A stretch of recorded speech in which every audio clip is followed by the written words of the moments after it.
നിന്നെ പേടിച്ച് വണ്ടികൾ കട്ടപ്പുറത്ത് കയറ്റണമെങ്കിൽ മരിച്ചുപോയ എന്റെ അപ്പം വെടിക്കാരൻ പ്രാഞ്ചി വീണ്ടും ജനിക്കണം. പാവം പാഞ്ചി അവിടെ കിടക്കട്ടെ. ജോസേട്ട എന്നെ പണി എടുപ്പിച്ചേ അടങ്ങൂ. വേണ്ടടാ മോനെ, പൂരം കൊറേ കണ്ടടാ ജോസേട്ടൻ.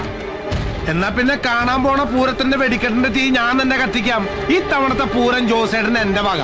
കാണേണ്ട പൂരമാണെങ്കിൽ ജോസേട്ടൻ കണ്ടിരിക്കുവാടാ മക്കളെ. അപ്പൊ പിന്നെ പൂരപ്പറമ്പിൽ സന്ധിക്കും വരും വടക്കം. വൈകിട്ടെന്താ പരിപാടി? വൈകിട്ടെന്താ പരിപാടിന്ന്?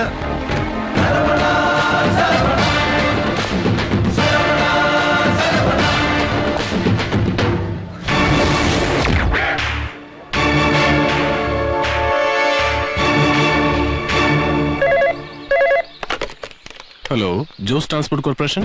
എന്റെ പേര് അറുമുഖൻ. ലോറികൾ ഒഴിവുണ്ടെങ്കിൽ 5-8 ലോഡ് മാങ്ങ ഹൈദരാബാദ് വരെ എത്തിക്കണം. അതിനെന്താ, എത്തിക്കാലോ. ബൈപ്പാസിലെ പേ ആൻഡ് പാർക്കിലോട്ട് വന്നാൽ മതി.